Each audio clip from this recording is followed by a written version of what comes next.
Wide receiver Eric Decker didn't stay unemployed for long, as the Tennessee Titans signed him to a one-year contract on Sunday. Decker's wife, Jessie James Decker, is a country singer, so moving to Nashville is the perfect landing spot.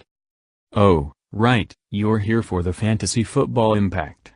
Decker is an underrated receiver who averaged 81.5 receptions, 1,085 yards and 10 touchdowns from 2012-15 before injuring his shoulder early last season.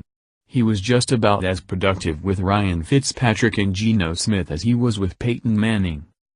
Decker joins Tennessee's exotic smashmouth attack that had the NFL's fourth most rushing attempts last season. But you know what? You don't give weapons like Decker and rookie Corey Davis, and third-round pick Taywan Taylor, to an up-and-coming QB like Marcus Mariota so you can keep running the ball all the time. Look for the Titans to throw more, perhaps landing closer to the middle of the league in attempts than near the bottom again. Unfortunately for Decker's fantasy value, he'll compete with Davis, Rishard Matthews and Delanie Walker for Mariota's attention. The bet here is Decker will be the Titans' best fantasy wideout, but not one who will dominate in terms of targets and touchdowns, though he is very good in the red zone. Mariota figures to spread the ball around, and I've got Decker at WR34. As for the other Titans, Getty Images Tom Strabowski. Corey Davis gets a year to assimilate.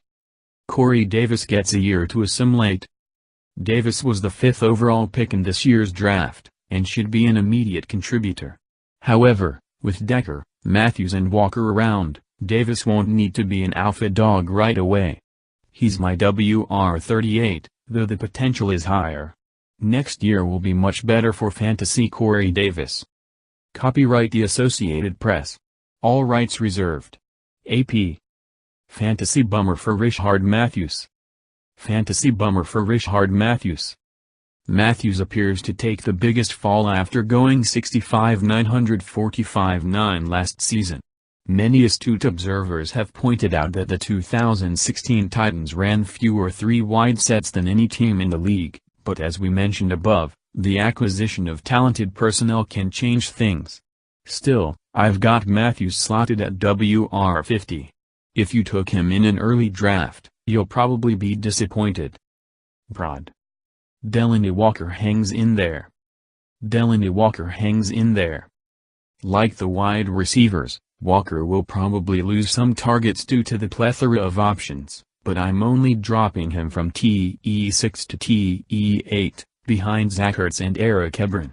Walker should remain solid, with Decker threatening his red zone looks. Derek Hamilton USA Today Sports. Derek Hamilton. Who's the big winner? Marcus is the big winner. Who's the big winner? Marcus is the big winner. Marcus Mariota looks like the prime fantasy beneficiary here. He got another passing game weapon, and could have a big season if he continues to improve. But, despite what I wrote above about the Titans' offense changing with the personnel, they've still got a very good offensive line and a strong backfield tandem in DeMarco Murray and Derrick Henry, with Murray remaining the lead back. They'll probably run the ball a fair amount, especially if they win a lot of games as expected. That gets Mariota to QB9 in my rankings.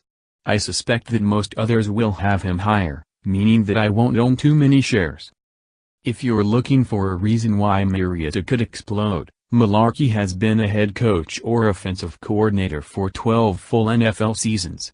On average, Mularkey's teams have been in the middle of the pack in passing attempts, but 4 of those teams, 2006 Dolphins, October 11, 2009 Falcons, have finished in the top 7 in that category.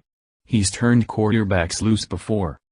Note, I didn't move Murray or Henry in my fantasy rankings, as Decker's arrival doesn't appear